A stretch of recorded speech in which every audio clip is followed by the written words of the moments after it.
దేవుని పరిశుద్ధ నామానికి స్తోత్రాలు. మరొక పర్యాయము దేవుని యొక్క వాక్యాన్ని మనం ధ్యానం చేసుకుందాం, ప్రార్థన చేసుకుందాం. పరిశుద్ధుడైన తండ్రి, ప్రేమ కలిగిన ప్రభా, మీ ఘనమైన పాదాలకు స్తోత్రాలు స్తుతులు చెల్లిస్తూ ఉన్నాం. ప్రభా, నీ సన్నిధి నాతో మాతో మా అందరితో ఉంచండి. మీ నామమునకు మహిమ తెచ్చుకో ప్రభా.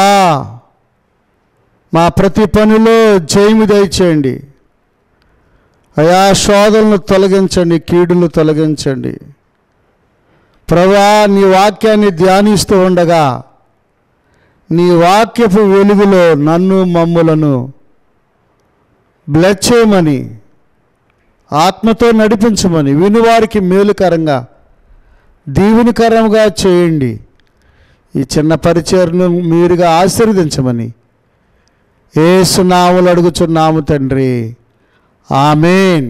ప్రియులరా, దేవుని యొక్క వాక్యములో నుండి పేతురు రాసిన మొదటి పత్రిక 3వ అధ్యాయము 7-8 వచనాలు చదువుకుందాం. అటువలనే పురుషులారా, జీవమును కృపావరములో మీ భార్యలు మీతో పాలువారై ఉన్నారని ఎరిగి ఎక్కువ బలహీనమైన ఘటమని భార్యను సన్మానించి మీ ప్రార్థనలకు అభ్యంతరము కలగకుండానట్లు జ్ఞానము చొప్పున వారితో కాపురము చేయుడి. తుదకు మీరందరూ ఏక మనస్కులై ఒకరి సుఖ దుఃఖముల యందు ఒకరు పాలుబడి సహోదర ప్రేమ గలవారును కరుణా చిత్తులను వినయ మనస్కులనై ఉండుడి. ఆశీర్వాదమునకు వారసులగుటకు మీరు పిలువబడితిరి గనుక కీడుకు ప్రతి కీడైనను దోషణకు ప్రతి దోషణైనను చేయక దీవించుడి. కుటుంబ వ్యవస్థలో భార్య భర్తలు పిల్లలు ఇరుగు పొరుగువారు ఒకరినొకరు అర్థం చేసుకుంటూ, ప్రియులరా, దేవుని యొక్క వాక్యానుసారంగా నడుచుకుంటూ బిడ్డలను, బంధువులను, ఇరుగు పొరుగు వారిని దేవుని మార్గములో వారిని కూడా ప్రోత్సహిస్తూ ముందుకు సాగవలసిన వారమై ఉన్నాం. ఒక కుటుంబ వ్యవస్థ, క్రైస్తవ్యం అంటే ఒక కుటుంబము. డినామినేషన్లు వేరుగా ఉండవచ్చు, పేర్లు వేరుగా ఉండవచ్చు. ప్రియులరా, అయితే మన దైనందిక జీవితంలో ఒకరినొకరు కించపరుచుకోకుండా, ఒకరినొకరు హెచ్చించుకోకుండా, ఒకరినొకరు దూషించుకోకుండా, ఒకరినొకరు మరి తేడా మనసుతో ఉండకుండా, ఒకరినొకరు మరి వ్యర్థమైన మాటలు మాట్లాడుకోకుండా పేతురు గారు చక్కగా రాస్తూ ఉన్నాడు. ఏమంటున్నాడు? తుదకు మీరందరూ ఏక మనస్కులై, మీరందరూ అంటే అందరూ అంటే రక్షించబడిన వారందరూ, దేవుని నమ్ముకున్న వారందరూ, అట్లాగే యేసు రక్తము చేత కడగబడిన వారందరూ, అలాగనే అన్ని డినామినేషన్ల వారు, ప్రభునందు ప్రియ దేవుని పిల్లరా, అందరూ ఎలా ఉండాలంట? ఏక మనస్కులై, ఏక మనసుతో. శిష్యులు 120 మంది మేడగదిలో వారు కలిసి అందరూ ప్రార్థన చేస్తూ ఉన్నప్పుడు చూసారా ప్రియులరా, దేవుని ఆత్మ ఎలాగున వారిని ఆవరించిందో చూడండి. సంఘము వర్ధిల్లాలంటే దేవుని ఆత్మ చేత నడిపించబడుతూ ఉండాలి. దేవుని ఆత్మ ఇచ్చే ఆ సూచనలు, దేవుని ఆత్మ ఇచ్చే ఆ యొక్క వాక్య క్రమాలను అనుసరించి మనం నడుచుకున్నప్పుడు పరిశుద్ధాత్మ దేవుడు అద్భుతాలు జరిగిస్తాడు సంఘంలో. చూడండి, వారు ఏక మనస్కులై ఆ మేడగదిలో వారు ఎడతెగక ప్రార్థన చేయించు ఉండగా దేవుడు వారిని ఎలా బలపరిచాడు, ఎలా ఆత్మచేత నింపి వరాలతో ఫలాలతో. ప్రభునందు ప్రియ దేవుని పిల్లరా, అలాగున ఈ దినాల్లో సంఘాలు ఏక మనసుతో మనం ప్రార్థన చేస్తూ ఉన్నప్పుడు కుటుంబ వ్యవస్థలు కూడా ఏమవుతాయి? ఆశీర్వదించబడతాయి. కుటుంబంలో కూడా భార్య భర్తలు పిల్లలు కూర్చొని ప్రతి ఉదయము ప్రతి సాయంకాలము కుటుంబ ప్రార్థన జరిపించుకుంటూ అలాగనే పాటలు పాడుకుంటూ దేవునిని ఆరాధిస్తూ ఉంటే ఎలాంటి ఆశీర్వాదం! చూడండి ప్రియులరా, ఏక మనస్కులై సుఖదుఖముల యందు ఒకరు పాలుబడి, అంటే సుఖం ఉంటుంది దుఃఖం ఉంటుంది. ముందుగానే రక్షించబడిన తర్వాత అంతా కలిసి వచ్చుద్ది, బాగుంటుంది, అంత ఆశీర్వాదమే, అంత దీవెనే. అవును, కాదనడం లేదు. అయితే కొన్నిసార్లు ప్రియులర పరిస్థితులను బట్టి వాతావరణాన్ని బట్టి ప్రభునందు ప్రియ దేవుని పిల్లరా కొన్ని నష్టాలుంటే, కొన్ని మరి వ్యాధులు, బాధలు, దుఃఖాలు, సుఖదుఖముల యందు సుఖాలుంటే అలాగే దుఃఖాలు కూడా ఉంటాయి. కనుక అన్నిటికీ మనము ముందుగానే ప్రిపేర్ అవుతూ ఉండాలి. యేసు ప్రభువారు సృష్టికర్త అయిన దేవుడే మన నిమిత్తము శ్రమలు అనుభవించాడు. తల మీద ముళ్ళ కిరీటము, చేతులలో గాయాలు, కాళ్ళల్లో గాయాలు, మేకులు, కొరడా దెబ్బలు. ఈజీగా రక్షణ ఇవ్వచ్చు కదా, ఈజీగా మనల్ని పరలోక రాజ్యానికి తీసుకుని వెళ్ళొచ్చు కదా, ఎందుకైనా శ్రమ పడాల్సి వచ్చింది? లేఖనాలు నెరవేర్పు, బలి అర్పణ, బలి పశువు. కనుక శ్రమల గుండా క్రైస్తవ్యము ముందుకు సాగవలసి ఉన్నది. చూడండి, సిరియాలో ఈ మధ్య వస్తూ ఉన్నటువంటి వార్తలు. సిరియాలో క్రీస్తుని వెంబడించే క్రైస్తవులకి ఎన్నో శ్రమలు అక్కడ వస్తున్నాయి అంట. చూసారా ప్రియులరా? శ్రమల గుండా సిరియా దేశం కొరకు మనం ప్రార్థన చేయవలసిన వారమై ఉన్నాము. అట్లాగే మనకు తెలియకుండా అనేక దేశాల్లో, అనేక ప్రాంతాల్లో ఇంకా అపవాది చాలా నేరాలు ఘోరాలకి పాల్పడుచున్నట్లుగా చూస్తున్నాం. మొదటి శతాబ్దంలోనే ఎన్నో నేరాలు ఘోరాలు. ప్రభునందు ప్రియ దేవుని పిల్లరా, ఇవి ఎన్నదగినవి కావు. కనుక మనము ఏమాత్రం కృంగిపోవలసిన అవసరం లేదు. కుటుంబ వ్యవస్థలో, సమాజంలో అవమానాలు, నిందలు, తిరస్కారములు, ఎగతాళి, సుఖదుఖముల యందు ప్రియులరా ఒకరికొకరు పాలుపడి, అంటే పాలు పట్టడం అంటే అర్థం చేసుకోవటం, మనం కూడా ఆ సుఖదుఖాలను మనము పాలు పంచుకోవటం అంటే అర్థం చేసుకొని సహాయం చేసుకోవటం, ఒకరికొకరు హెల్పింగ్ నేచర్, ఒకరికొకరు చేయూతనీయటం. సహోదర ప్రేమ గలవారును. ఏ ప్రేమ? సహా ప్లస్ ఉదరం, ఒకే ఉదరము నుండి వచ్చినటువంటి మనమందరం ఎవరి పిల్లలము? ఆదాము పిల్లలం. ప్రియులరా, మనమందరము దేవుని బిడ్డలము. రకరకాలుగా అపవాది అనేక తెగలు, అనేక మతాలు, అనేక మరి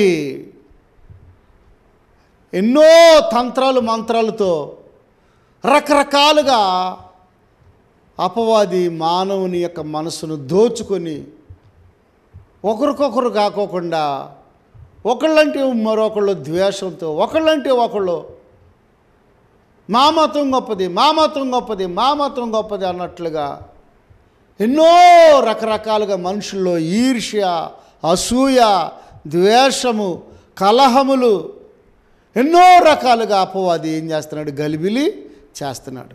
కనుక ప్రభునందు ప్రియ దేవుని పిల్లరా, మనం మాత్రం సహోదర ప్రేమ గలవారును. సహోదర ప్రేమ, అలాగనే కరుణాచిత్తులను, కరుణ కలిగి, కనికరము కలిగి, జాలి కలిగి, దేవుని చిత్తం అండి జాలి కలిగి ఉండుట, కరుణ కలిగి ఉండుట, కనికరము కలిగి ఉండుట. కరుణాచిత్తులను, కరుణామయుడండి యేసయ్య. కరుణమయుడు, దయామయుడు, ప్రేమామయుడు. ఒక చెంప కొడితే మరొక చెంప చూపించమని చెప్పాడు కదా. అట్లాగా కుటుంబ వ్యవస్థలో భార్య, భర్త, పిల్లలు అందరూ ఒకరినొకరు సాతానుడు గలిబిలి చేస్తాడు. కుటుంబంలో భర్త అంటే భార్యకి గిట్టదు, భార్య అంటే భర్తకి గిట్టదు, పిల్లలకి గిట్టదు, బంధువులు రకరకాలుగా డబ్బు దగ్గర, ఆస్తుల దగ్గర, ఏమండి ఆస్తుల దగ్గర, అంతస్తుల దగ్గర, పంచుకునే దగ్గర, ఏమండి అన్నం దగ్గర, భోజనాల దగ్గర, వస్త్రాల దగ్గర సాతానుడు ఎన్నో గలిబిళ్ళు, గందరగోళాలు చేస్తూ ఉంటాడు. గమనించండి ప్రభునందు ప్రియ దేవుని పిల్లరా, ఎన్నో రకాలుగా అపవాది ఏం చేస్తాడు? గలిబిలి చేస్తూ ఉంటాడు. ఒకరంటే ఒకరికి గిట్టకపోవటం, ఒకళ్ళు చేసిన పని మరొకళ్ళు నచ్చక, ఏమండి ఒకళ్ళు చేసిన పనిని మరొకళ్ళు తిరస్కార బుద్ధితో, వంకర ఆలోచనలతో ఏమండి నెట్టివేయటం, మనసులో ఎగతాళి. కనుక ఇలాంటి పద్ధతులు ఉన్నట్లయితే కుటుంబ వ్యవస్థలో మనం ఏమాత్రం కూడా మేలు పొందుకోలేము. ఒకరి పట్ల ఒకరు సుఖదుఖములు యందు పాలు పంచుకుంటూ, అలాగనే సహోదర ప్రేమ గలవారమై కరుణాచిత్తులతో వినయ మనస్కులై ఉండిడి. ఏ మనసు? వినయ మనస్కులై, వినయము కలిగి ఉండాలండి. తగ్గించుకుంటూ, ఎంత తగ్గించుకుంటామో అంత హెచ్చించబడతాం ప్రియులరా.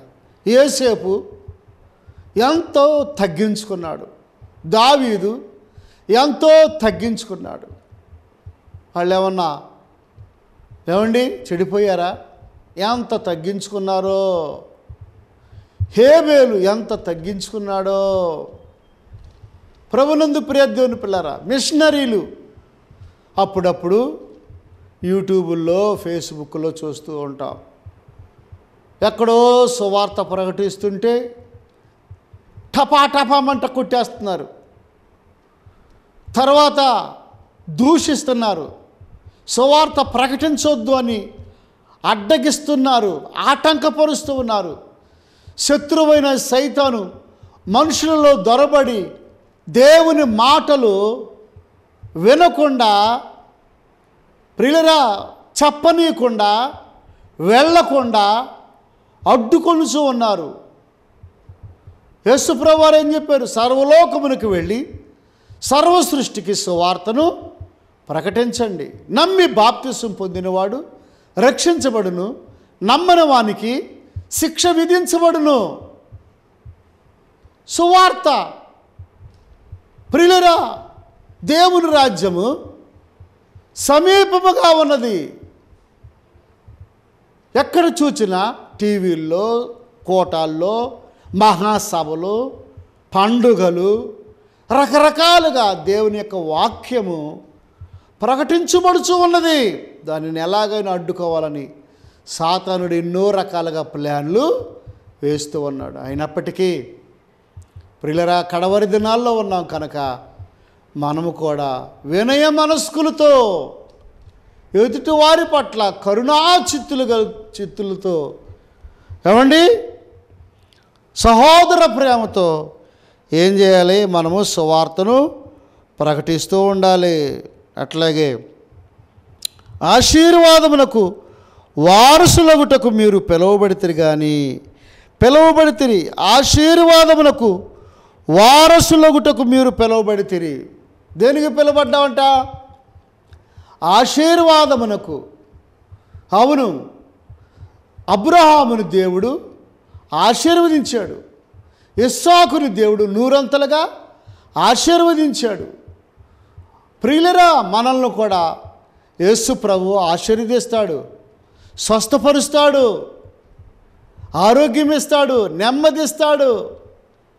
గమనించండి, ఆనందం ఇస్తాడు, ఐక్యతనిస్తాడు. ప్రియులరా, అంతకుముందు త్రాగుడు, జోదము, అబద్ధములు, దొంగతనము, ఇంటికి వస్తే ప్రియులరా కంపు వాసన, బట్టలన్నీ మురికయ్యి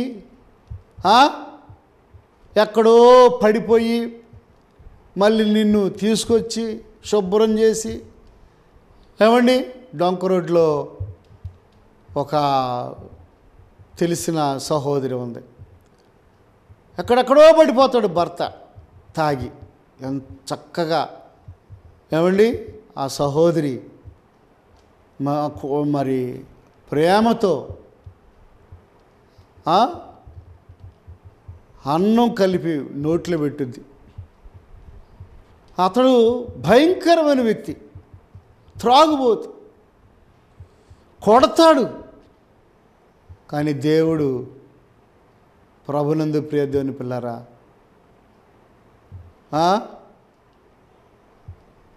దెబ్బ తీశాడు, దెబ్బ కొట్టాడు. అవును, దేవుడిచ్చిన ఆయుష్ను నీవు సక్రమంగా వినియోగించకపోతే భార్య ఎంతో ప్రేమతో ఎంతో జాలితో ఎన్ని పనులు చేసినా క్షమించి వేడి అన్నం నీకు తినే రాతలేదు, జబ్బు వచ్చింది, అతడేమయ్యాడు? హార్ట్ పేషెంట్ అయిపోయాడు, బైపాస్ సర్జరీ. మళ్ళీ అయినా సరే కొద్ది రోజులు బాగుండడం, మరలా తాగటం ప్రారంభించాడు, మరలా భార్య మీద తిరుగుబాటు చేయటం ప్రారంభించాడు. దెయ్యాలండి. కుటుంబ వ్యవస్థలో త్రాగుడు దెయ్యము, రాజకీయ దెయ్యము, హెచ్చించుకునే దెయ్యము, తిండిపోతు దెయ్యము, ఇంకా తిరుగుబోతు దెయ్యము, ఇంకా ఏమండి డబ్బు దెయ్యము, పేకాట దెయ్యము, ఎన్ని దెయ్యాలు ఆవరించి ఉంటాయో తెలుసా? ప్రభునందు ప్రియ దేవుని పిల్లరా, యేసు ప్రభుని నమ్ముకుంటే యేసయ్య నీ పాప శాపాలన్నీ ఆయన తీసుకొని దేవుని ఆశీర్వాదాన్ని దేవుడు నీకు ఇస్తాడు. అవన్నీ శాపాలన్నీ ఆయన తీసుకుంటాడు. నీవు గనక ఒప్పందం చేసుకొని, నువ్వు గనక తీర్మానం చేసుకొని, నేను పాపిని, దయతో నన్ను క్షమించు ప్రభా, ఇక్కడి నుంచి నేను లోక వైపుకు వెళ్ళను, లోకానుసారంగా జీవించునని నువ్వు తీర్మానం చేసుకొని నీవు నమ్మకంగా సమర్పించుకుంటే, బుద్ధి మార్చుకుంటే, స్వభావాన్ని మార్చుకుంటే, ఎవడైనను క్రీస్తునందున్న ఎడల వాడు నూతన సృష్టి, పాతవి గతించెను, ఇదిగో సమస్తము క్రొత్తవాయెను. క్రొత్తవైపోతావు. నూతన మనసు ఇస్తాడండి యేసయ్య నీకు. అరే నువ్వు కాదు నాకు నూతన మనసు వచ్చిందని చెప్పుకోవటం, యేసు ప్రభు వారు ఇచ్చారు ఆ మనసు. నూతన మనసు ఎవరిది? యేసు ప్రభుది. యేసు ప్రభు వారు ఇచ్చారు ఆ నూతన మనసు. ఆ నూతన హృదయం యేసు ప్రభు ఇచ్చాడు. ఆ నూతన ఆ పద్ధతి, ప్రార్థన చేసే విధానము, బైబిల్ చదివే విధానము, తగ్గించుకునే విధానము ఎవరి లక్షణాలు? యేసయ్య లక్షణాలు. ఎంత ఆశీర్వాదం అనుభవిస్తున్నావు సహోదరుడా, సహోదరి. ఎక్కడేమనుంది? ఆశీర్వాదమునకు వారసులగుటకు మీరు పిలువబడితిరి. దేవుడు నిన్ను, నన్ను, మనలను ఈ వాక్యం వినుచున్న ఓ సహోదరుడా, ఓ సహోదరి, నీవు శాపంలో ఉన్నావా? కీడులో ఉన్నావా? పాపంలో ఉన్నావా? జిగటగల దొంగ ఊబిలో ఉన్నావా? ఈ వాక్యం వినుచున్నటువంటి ఓ సహోదరుడా, ఓ సహోదరి, నీవు ఈరోజే నీవు తీర్మానం చేసుకొని నీవు దేవునికి నీ హృదయాన్ని అప్పగించినట్లయితే తప్పనిసరిగా దేవుడు నీకు రక్షణ భాగ్యాన్ని ఇస్తాడు. రక్షణ భాగ్యాన్ని ఇస్తాడు. ఆశీర్వాదమునకు వారసులగుటకు మీరు పిలువబడితిరి గనుక కీడుకు ప్రతి కీడైనను. ఏంటండి? కీడుకు ప్రతి కీడైనను. ఎంత చక్కగా మాట్లాడుతున్నాడండి దేవుడు. నీకు కీడు అనుకుందాం. ఏమండి? నీతో అన్యాయంగా దెబ్బలాటకు దిగారు. నీ తప్పేమీ లేదు, వాళ్ళదే తప్పు. అయినా సరే వాళ్ళు నీ మీదకి వచ్చి ఎగబడుతున్నారు అనుకో. వాక్య ప్రకారంగా దేవుడు ఏమంటున్నాడు? కీడుకు ప్రతి కీడైనను. వాళ్ళు కీడు చేసినా సరే మనం ఏం చేయకూడదు? ప్రతి కీడు చేయకూడదు, ప్రతి దోషులు చేయకూడదు. దోషునకు ప్రతి దోషునైనను. వాళ్ళు నిన్ను దూషిస్తున్నారు, వారు నీకు కీడు తలపించారు, వారు నీ మీద పగబట్టారు, వారు నీ మీద దుమ్మిగా వస్తున్నారు, వారు నీ మీద అన్యాయంగా ఏం చేస్తున్నారు? అన్యాయంగా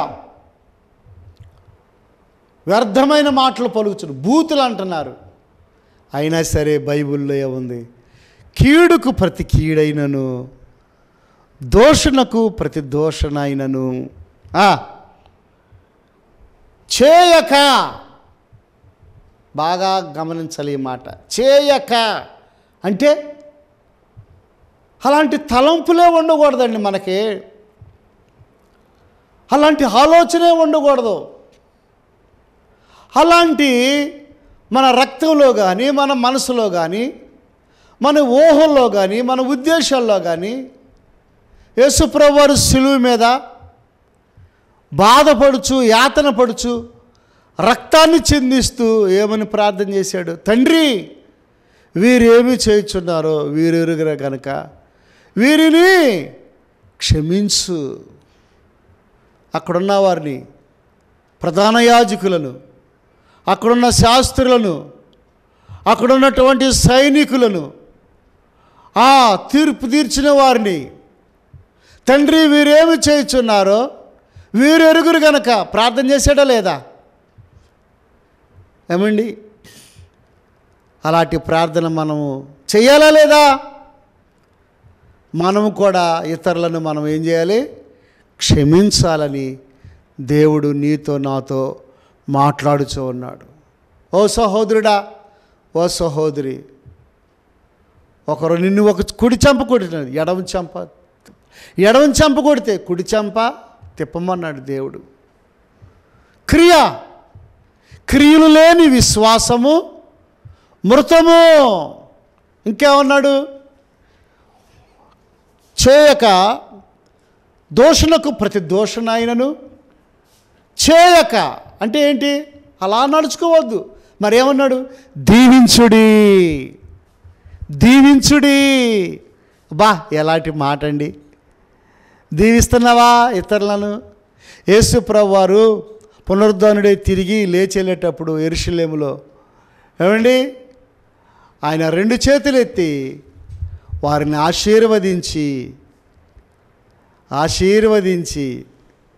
అక్కడున్న ప్రజలందరినీ ఆశీర్వదించాడు. ఈ వాక్యం వినుచున్న ఓ సహోదరుడా, నిన్ను కూడా ఆశీర్వదిస్తాడు. దేవుడు నిన్ను దీవిస్తాడు, దేవుడు నిన్ను ఆశీర్వదిస్తాడు, బ్లెస్ చేస్తాడు. నీవు అనేకులకు ఆశీర్వదకరంగా ఉంటావు. అబ్రహాముతో అన్నాడు, నీవు ఆశీర్వదించబడతావు, దీవించబడతావు. కనుక అబ్రహాము దేవుని నమ్మెను, అది అతని నీతిగా ఎంచబడెను. కనుక మన కుటుంబ వ్యవస్థలో ఓ సహోదరుడా, సహోదరి, నీ కుటుంబాన్ని నీవు భక్తి మార్గంలో నడుపుకో. దేవుడు నిన్ను, నీ కుటుంబాన్ని అంతటినీ ఆశీర్వదిస్తాడు. దేవుడి కొద్ది మాటలు దీవించునుగాక. తలలో వంచండి, కళ్ళు మూసుకుని ప్రార్థన చేసుకుందాం.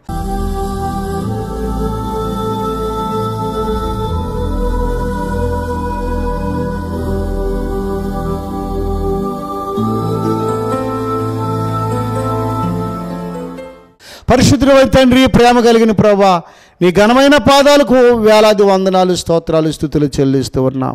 ఎంత మంచి దేవుడు నాయన! ఎలాంటి మాటలు ఇచ్చావు ప్రభువా! కుటుంబ వ్యవస్థలో భర్త ఎలా ఉండాలి, భార్య ఎలా ఉండాలి, పిల్లలు ఎలా ఉండాలి, ఒకరికొకరు దూషణ చేసుకోకూడదని, ఒకరికొకరు కీడు చేసుకోకూడదని, వినయ మనస్కులై కరుణాచిత్తులను సహోదర ప్రేమ కలిగి ఉండాలని కొన్ని మాటలు మీరు ఇచ్చినారు ప్రభువా. ఈ మాటలకు ముద్ర వేయండి. అనేకులు ప్రభువా ఆశీర్వదించబడటానికి సహాయం చేయి. చిన్న పరిచయం ఫలింప చేయమని, ఎలోహిం టీవీ పరిచయను కూడా బ్లెస్ చేయమని యేసు నామములో అడుగుచున్నాము తండ్రి, ఆమేన్. మన తండ్రి అయిన దేవుని యొక్క ప్రేమ, కుమారుడైన యేసుక్రీస్తు ప్రభువారి యొక్క కృప, పరిశుద్ధాత్మని యొక్క అన్యోన్య సహవాసం, అందల ఆనందము కూడి ఉన్న మనకు సకల పరిశుద్ధులకు సదాకాలము తోడయుండునుగాక. ఆమేన్. God bless you. దేవుడు మిమ్మల్ని దీవించునుగాక. ప్రతిరోజు 11 గంటలకి 24వ నెంబరు ఎలోహిం టీవీ 24వ నెంబరు 11 గంటలకి వాక్యం వస్తుంది. వినండి, ఆత్మీయ మేలులు పొందుకోండి.